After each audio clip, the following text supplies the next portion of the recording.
Oh, guess we're recording. Hi, brothers and sisters. We're going to take a look at a strange word in the scriptures that we find. It's translated as teacher in the passage that we're about to look at, and it's going to lead us to a whole bunch of other understanding. This was really fascinating for me. So we're going to begin our study in, okay, let me minimize here. We're going to begin it in Isaiah chapter 30. And we're going to begin at verse 19. Okay, 19. For the people shall dwell in Zion at Jerusalem. Thou shalt weep no more. She will be very gracious unto thee at the voice of thy cry. When she shall hear it, she will answer.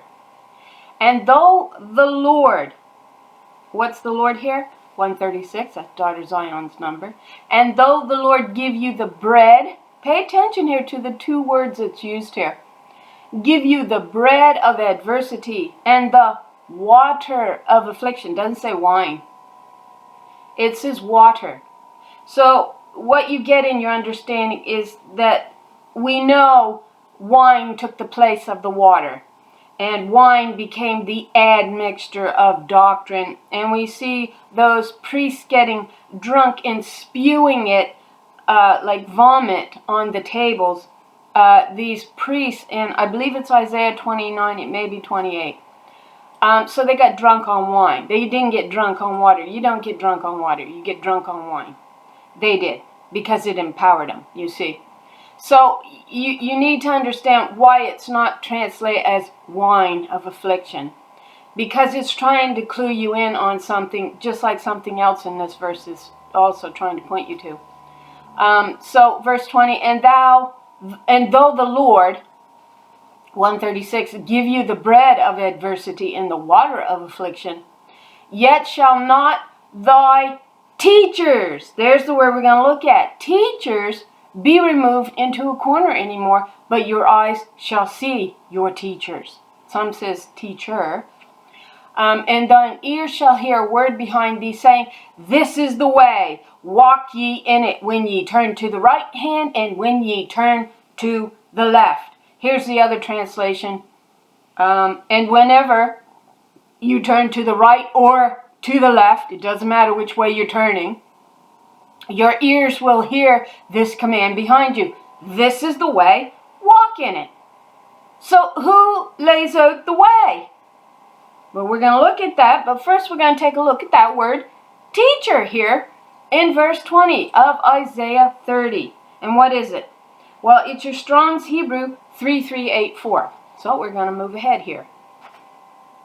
And it is the word yara or yara. And what does it mean? It doesn't mean teach. You know what it means here? Directly, it means to throw or shoot. Look at that. Then it says archers, means instruct, means archers, means throw, means shoot.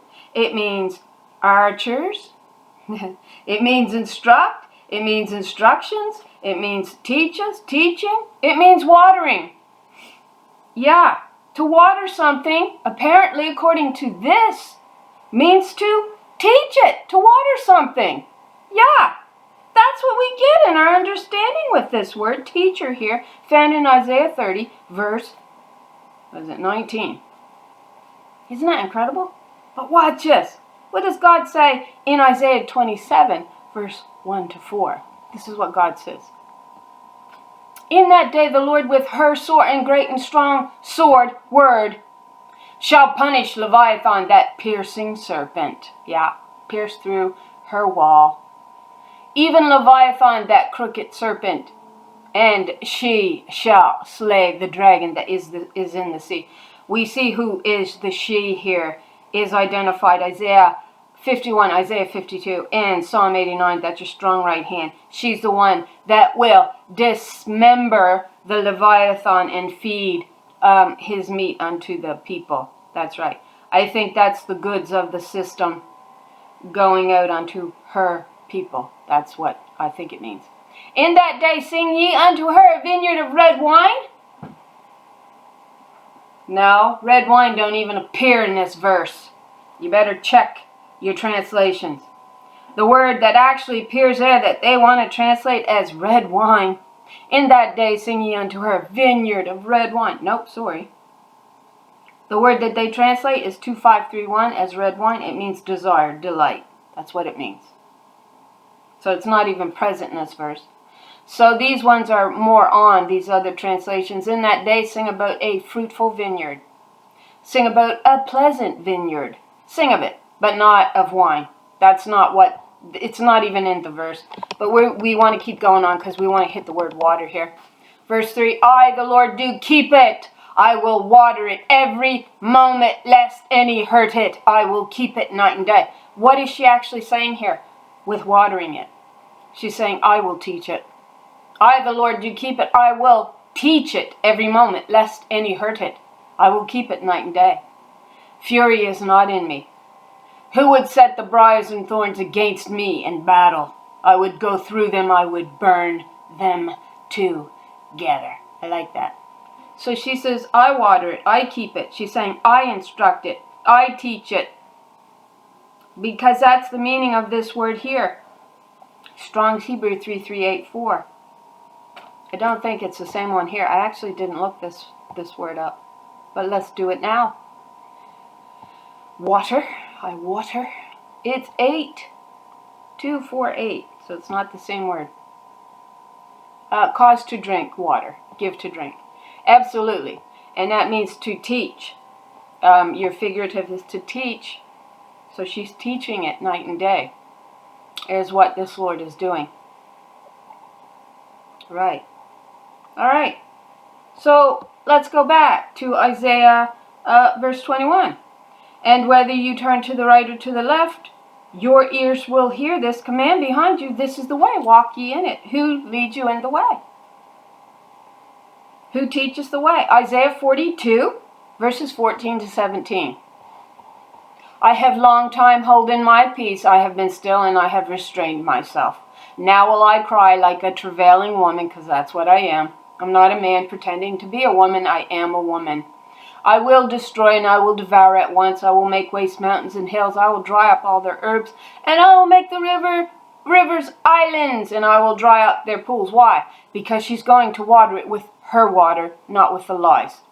And I'll bring the blind by a way that they knew not. This is the way. Walk ye in it. I will bring the blind by a way that they knew not. I will lead them in pathways that they have not known. I will make darkness light before them. Israel is promised to be the light of the world. Daughter Israel, Ephraim is promised this. It is her birthright. She is the light of the world. She is the firstborn of mother's womb. I will make darkness light before them. I will make crooked things straight. These things will I do unto my children, and I will not forsake them. But she is talking about her actual children. She's not talking about the pretenders or the liars. She knows her own children. They shall be turned back. They shall be greatly ashamed that trusted in graven images, that say to the molten images, ye are our gods. Now, we're going to also look at those images. But now, let's look at... what's our next passage? The Koheleth. Because this is also part and parcel of the one that is in view. So we go to your female assembler, which is your Koheleth, which is 6953. And moreover, because the female assembler, the gatherer, the Asaph, your gatherer, was wise, she still taught the people knowledge. She gave good heed and sought out and set in order many proverbs. See, she's teaching. She's a teacher. What did she say up here? The Lord will give you the bread of adversity and the water of affliction, but your teacher will no longer hide herself. Not himself, herself. The preacher, you look it up, it's a female assembler. You got to scroll down the notes, but you will also get female assembler. That's another name for Asaph, your gatherer. So if you go to the Psalms of Asaph, you will learn a bit more about this Koheleth. The preacher sought to find out acceptable words, that which was upright, even words of truth. There we go with words of truth. Where should that take us to? Now, it also say a collector of sentences. So it looks like what's going on here is she's assembling the little book together so she might teach the truth to the children and lead them in a pathway that they have not known, and you will see with your own eyes your very own teacher, actually called the Holy One, when you get running out through all the information. So truth. The preacher sought to find out. The female assembler, Asaph the gatherer. The Holy One sought to find out acceptable words, and that which was written upright, even words of truth. Let's go to Psalm 45. All right.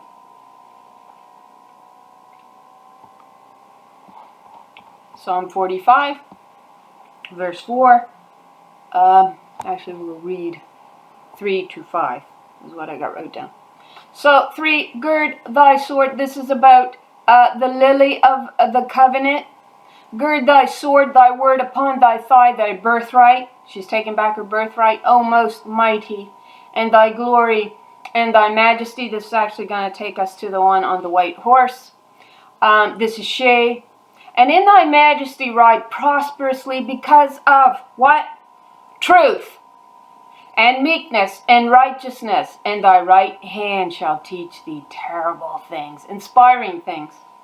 You got to listen to the Holy Spirit, which is identified as the daughter Israel in Isaiah 51, Isaiah 52, and Psalm 89. Yes, that's right. You got to go in and piece it together. You got to go be a collector of sentences is what you got to be. That's what you got to be. And thy right hand shall show you awesome things. Teach us, right? If we're listening to the Holy Spirit, she's going to teach us things. Verse 5, thine arrows are sharp in the heart of it says the king's enemies. I think they're sharp in the heart of the queen's enemies. Whenever you say the word queen, or the Holy One is female, or the daughter of Israel is the Holy One, and mother is the Almighty God, it strikes sharp in their hearts. They don't want to hear it. They do not want to hear it. But at the same time, because Joshua loves her, they're also his enemies. But I do believe it's rendered wrong here. I do. Thy throne, O God, is forever and ever. So, O God, is Israel upon the earth, is forever and ever. The scepter of thy kingdom is a right scepter, a righteous scepter. Thou lovest righteousness and hatest wickedness. Therefore God, thy God, hath anointed thee with the oil of gladness above thy companions. Who's the female companions? Well, they end up actually being her inheritance, is what they end up being. And so, what this word shoot, throw, shoot, actually ends up taking us to is to the passage in Genesis 49. To teach, to shoot, to throw, to shoot, instruct, teach, water, right? And so it actually takes us to the archers in Joseph's blessing, which is not archer as in Yera here, this word here. It's Baal, your husband, right? As we've understood on this channel. So verse 22, Genesis 49. Joseph is a fruitful bough, even a fruitful bough by a well, there your water is, whose branches run over the wall. The archers, your husbands, Baal, Lord, Master, cow idol, which then becomes a temple constructed by Solomon, that exalts the harlot spirit that will exalt Baal as God, Lord, and Master standing. So the archers have sorely grieved her because the branches are the daughters. Go look the word up.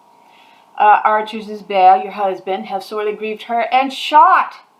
They shot at her and they hated her as well. So when they shoot as archers. The word here is translated as archers, but it's really Baal, 1167, your husband, who's actually doing the shooting. The teaching, perhaps? False teaching. That's your false teachers. And Jeremiah 23, who imagined vain ideas that a man is your life giver and your God. He is not. He is not your creator. Your creator is identified as female. Mother and daughter are considered the creators of this kingdom, but your builders, I believe, and your carpenters are considered male, I think, is how it happens. Okay, so the archers have sorely grieved her and shot at her and hated her, but her bow, her covenant, abode in strength.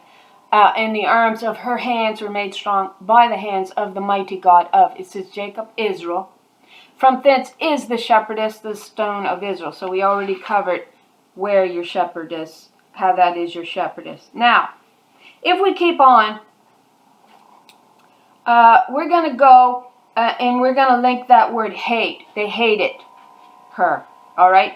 And we're going to link the word hate, her, because it is her, because it's the daughters are shooting at. We see to shoot means to teach. So they were actually preventing her from taking her birthright, which then does so take us to Lamentations 2:14. After you understand what you're looking at in Jeremiah 23, and we did do a video on that. It's the last video, I believe, posted on 8th Day Dawning, which is where this will be posted. Lamentations 2:14. The visions of your prophets were false and worthless. Worthless is another name for Belial, which will give you the understanding of sons of worthlessness, sons of darkness. They were actually preaching Baal, just like it links us back to to Genesis 49. Baal was shooting at them. And in Lamentations 2:14, it kind of goes along with what they were teaching the daughters in Jeremiah 23. The visions of your prophets were false and worthless. They did not expose your sin to ward off your captivity. The prophecies they gave you were false and misleading. They painted pictures filling you with false hopes. Well, what the sin of the daughter of Israel came to be was bowing to a religious idol of Baal, her husband, as Lord and God. And Baal is so an idolatrous image of your husband. You are not to bow to your husband. You were never meant to bow to him. We've understood how that came to be so. So now we're going to link how this word hate does so link back to Baal and how you hated your creator. All right, the one that gave you life. So if we keep on, we go to 1 Kings. All right, and we'll try to pull all these threads together. And if I don't do a very good job, then you can go back in and do the study and pull all these threads together for yourself. Because we all do think a little different. We all do pull things a little differently together, of course. 1 Kings 19:18 says, Yet I have left me 7,000 in Israel, all the knees which have not bowed unto Baal. All right, we linked who Baal was. And every mouth which hath not, what? This is important. Kissed him. So we know Baal. We know Baal is the same as Baal, B-A-A-L, husband. We know that. We also get this definition right here, and I'll read it. So mentioned in Exodus 32, 1 Kings 12, in the Old Testament, worship of the golden calf is seen as a supreme act of apostasy, the rejection of a faith once confessed. The figure is probably a representation of the Egyptian bull god Apis in the earlier period and of the Canaanite fertility god Baal in the latter. So you see, you get your calf image. Now, here, they're kissing him on the lips. 1 Kings 19:18, let's say it again. So we understand where we're going in our thinking here. Yet I have left me 7,000 in Israel, all the knee which have not bowed unto Baal, and every mouth which has not kissed him. Now, how do we know it's the golden calf image? Well, if we go to Hosea 13, it's going to give us a little different rendering.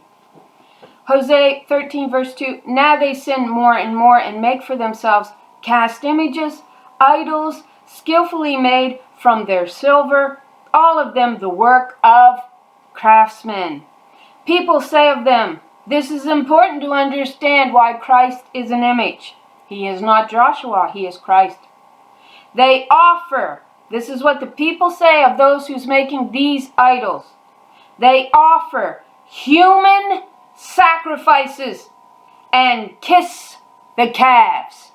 Did you just get that? They kiss the calves. What did it just tell us the idol represented? Baal. Who is Baal another name for? Your husband. What was it in the New Testament? Watch what it says in the New Testament.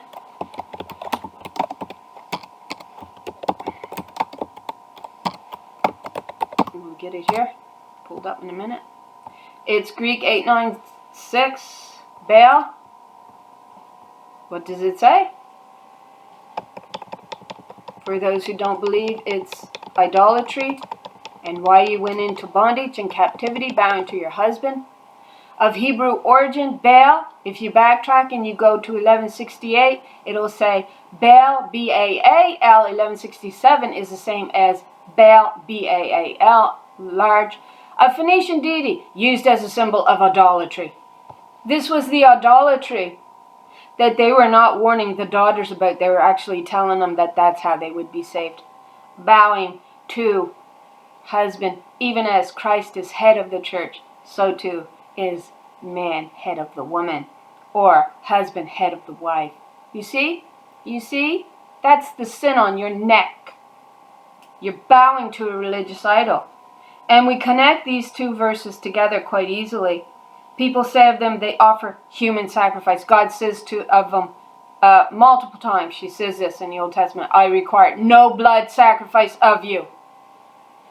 I ask no blood of you. You drip violence into my law system is what you did. And the sin that you daughters have, is bowing to man as God. That's the sin that you have.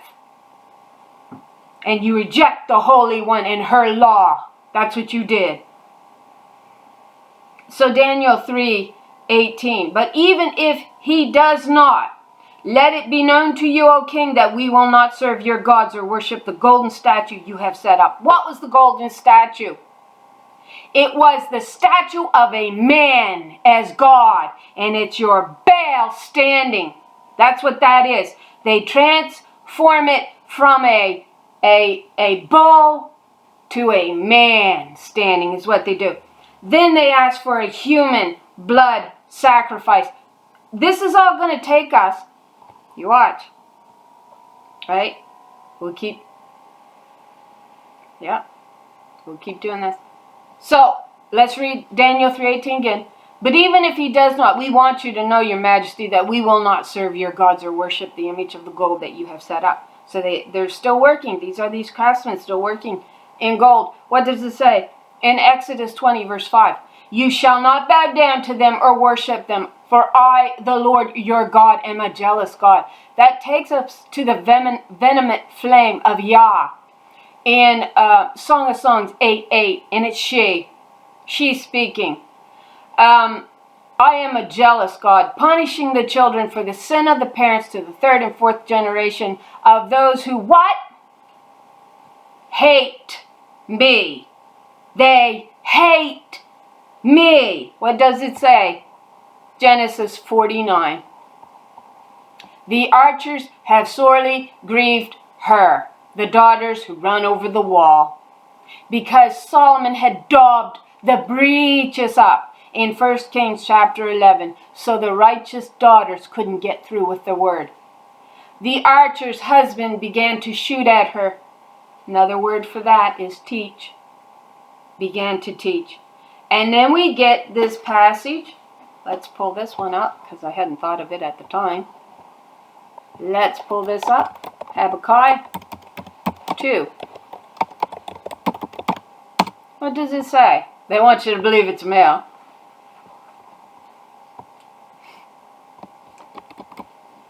(15 and 16). It's been a while since we've read these. Woe unto him that giveth his neighbor, his sister, drink. This is the one admixture of doctrine that's got to be separated in order for her to birth her children out through, is your allegory. That put aside bottle to, it says him, really, to her, and got her drunk, that thou mayest look on her nakedness, their nakedness. What does that sound like? Make her their harlot. Teach the world him as God. Yeah, lo and behold, that's what we got. And we got a law system based upon it too. He yokes her. He puts yoke upon her neck that he would never dream of wearing himself. Well, no, because he's God of this world. He'll tell you what you can and can't do. That they could make her their harlot. So it says, let her eyes look upon Zion, let her be defiled. Thou art filled with shame for glory. Drink thou also, and let thy foreskin be uncovered. The cup of the Lord's right hand shall be turned unto thee, and shameful spewing shall come upon, it says, your foreskin. That's what it says. Where does it say? Yeah. Will show your own nakedness. Yeah. The fact that you are uncircumcised. That you've not been circumcised.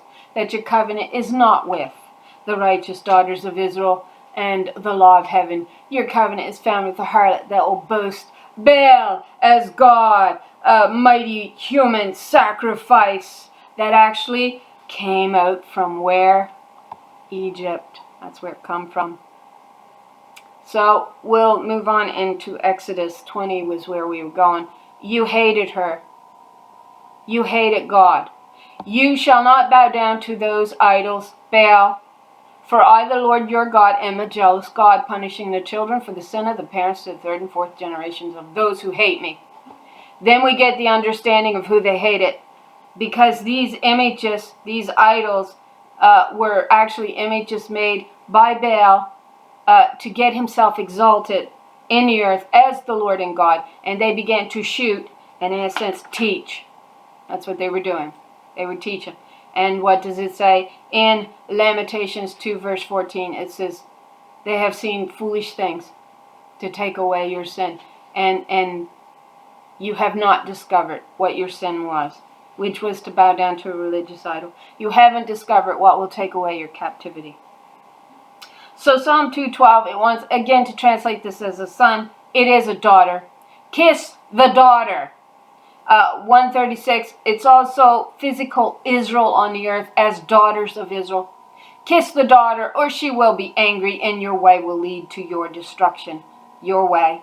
You better follow her path. That's Isaiah 42. Again. Isaiah 42 verses 14 to 17. I will lead them in paths that they have not known. And your way will lead to your destruction if you don't follow her, for her wrath can flare up in a moment. Blessed are all who take refuge in her truths. Then we go to Isaiah 1:9. Unless the Lord Almighty had left us some survivors, some remnant daughters of Israel, who is holding the truth within them, within their being, it was promised that they would wake up at the end of days, reborn out of the dust of the earth in these bodies, holding the truth of Mother God upon their tongue. But watch what it says here. Unless the Lord Almighty had left us some remnant, some survivors, we would have become like who? Sodom, and we would have been like Gomorrah. Really? Watch this. What does it say in Revelations of the witness? And it's not witnesses, it's witness. It's the witness of Israel. The spirit of Israel in these daughters reborn. Their bodies will lie in the public square of the great city, which is figuratively called what? Sodom and what? Egypt. Why Egypt? Why Egypt? Because it takes us right back to the god Apis. It takes us back to the calf bull image. It takes us back to the image of Baal, which leads to Baal husband as your Lord and God, and a human sacrifice. And that all came out in the desert wanderings after Israel left Egypt and remained contaminated by her idolatrous idols, which caused Israel, and you got Balaam and Balak attempting to curse these wise women of Israel who caused this nation to grow so mighty and powerful. And Balak, of course, was terrified of this behemoth nation. It is Israel laid out as the mighty creature around the throne. It is Israel it's representing. We've done studies on that. We know that. And he was terrified, and he got Balaam, see, Balaam, to curse him. And when Balaam couldn't do that, they sent the women in to contaminate the women's seed. So this is why we get Sodom and Egypt in Revelations 11:8, because it's hinting you to what was the downfall of Israel. And we know that their lie fed out to the four corners of the world. We did that in the study of the burden of the Lord and discovering what the little book sealed up is actually referring to. So it's interesting that that takes us back to that passage in, where was it, Exodus? Not Exodus, it was Isaiah 1:9. So unless the Lord Almighty had left us some to tell us the truth, we would have become like Sodom and like Gomorrah. Gomorrah is a rebellious people. And Egypt was a rebellious people. So that, and it's telling you, it's trying to link you back to what put us all under bondage of the religious lies and laws of man, playing God, Baal, as your Lord and ruler. Isaiah 10.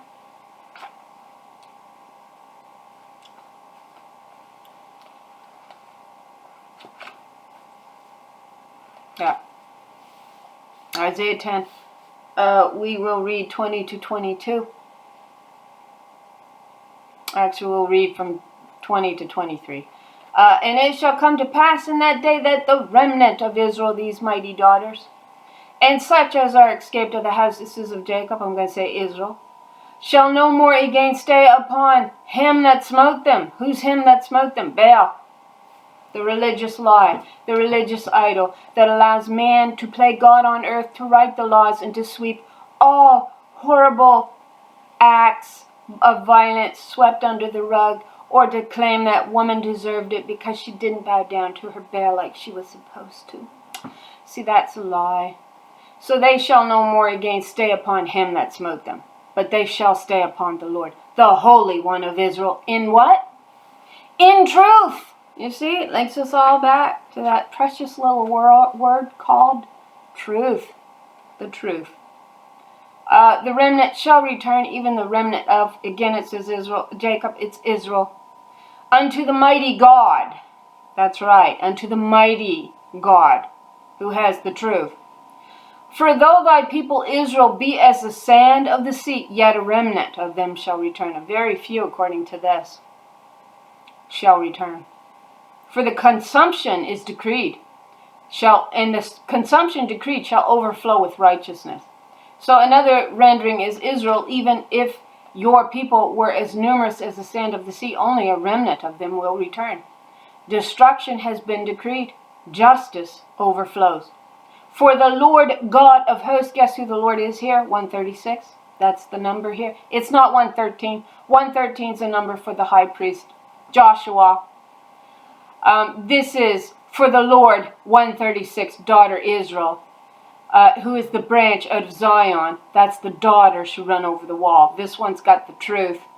For the Lord God of hosts shall make a consumption, even determined in the midst of the land. I wonder if we're in that right now, if that isn't the decree going forth right now.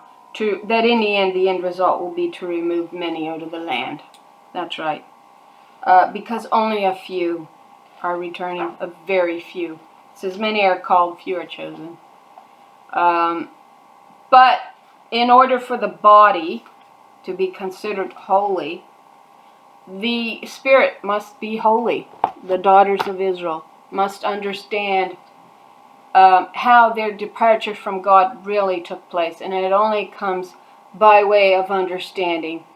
What did we say? By understanding the truth. And when we follow out some pretty special words like teach, the word there, teach, means to shoot at, to instruct, to water. So it's very interesting, the path that it really does lead us on. And it is her doing it. She's leading us in pathways that we have not known. she's delivering us in this manner. That's what we're told in scriptures. For anybody who actually can study, has their eyes open, cares to know the truth. I know it matters to me. And the very few that's following me, I thank you. I appreciate you picking up on the theology of truth, because that's what we have here. We do have the truth. I said also on my other channel, I intend to post a video the 7th or the 8th. I said 7th or 8th because I wanted to give about a week for my last video to maybe get a few more hits, because it seems like once I post a new video, they stop watching all the other ones. So I just thought I'd give it at least a week maybe.